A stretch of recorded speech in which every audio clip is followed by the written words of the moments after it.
ainda alguns que trabalham com alguns pontos de vida e obra, mas menos.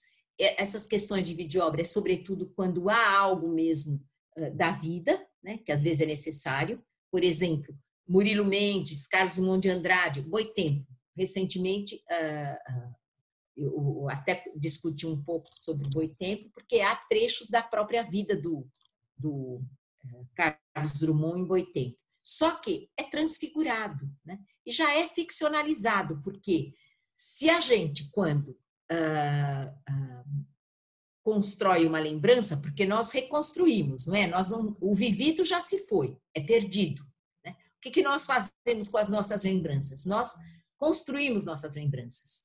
Agora, na literatura, há uma reconstrução da lembrança, se constrói a lembrança, se rê entre parênteses, né? A lembrança, e ainda há a ficcionalização. Né? Então, é possível, sim, se trabalhar levando essas questões. Então, há muitos textos memorialísticos. Né? Se a gente pensar, veja, Chico Buarque de Holanda, né? O Irmão Alemão, ou então os primeiros textos dele, a ideia da memória está sempre presente, certo? Sempre presente. Então, não tem como não pensar em vários autores, o Kuczynski, vários autores atuais, eles estão, Leite Derramado do Chico, não é? O Milton Ratum, a gente pensa em Dois Irmãos, há pontos ali que lembram, você tem que buscar coisas que estão na psicanálise também.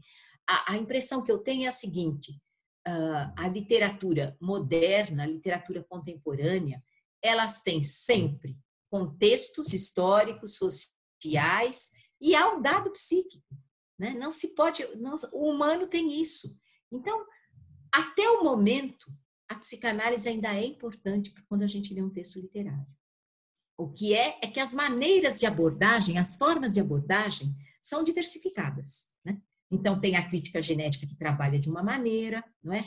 Tem a crítica textual que trabalha de outra. Os psicanalistas, quando vão trabalhar a literatura, têm um olhar mais voltado para a questão da própria psicanálise, mas se valem também da literatura, né? Fazendo ressalvas, mostrando que, na verdade, o olhar deles está ligado, o olhar está ligado ao seu campo de saber. Então, eu acho que isso se ampliou. Eu acho que não há uma sistematização, mas eu acho que nem na França também não há, que há um certo tempo houve, uma certa época, né? A psicocrítica, a psicobiografia, não é? Isso já não tem mais de maneira tão clara. Eu acho que essa fragmentação, né, está também na teoria. Né? Não há mais uma coisa, não dá mais para sistematizar. O que a gente vê, e eu acho que, do meu ponto de vista, né,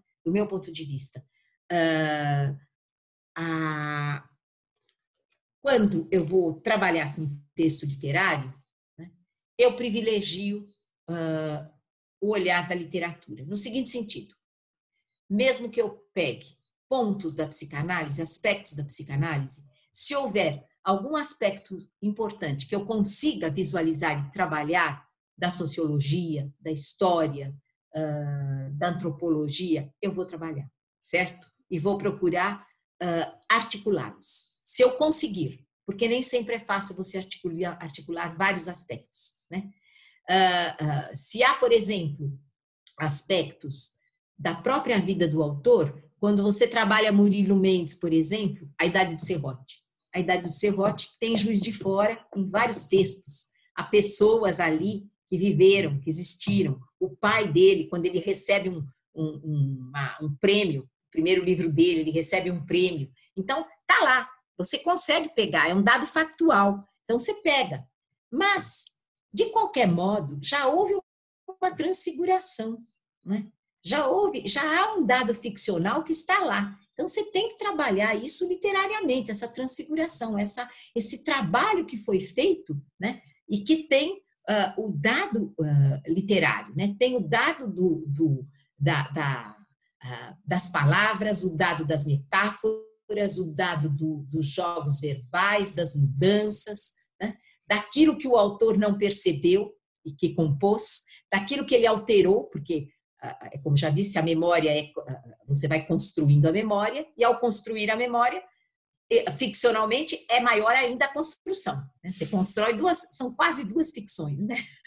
Então, não que não haja o dado próprio ali, dado, por exemplo, há o dado que ele recebeu o prêmio e há o dado que o pai deu dinheiro para que ele publicasse o seu primeiro livro, há esse dado, inegável. Né?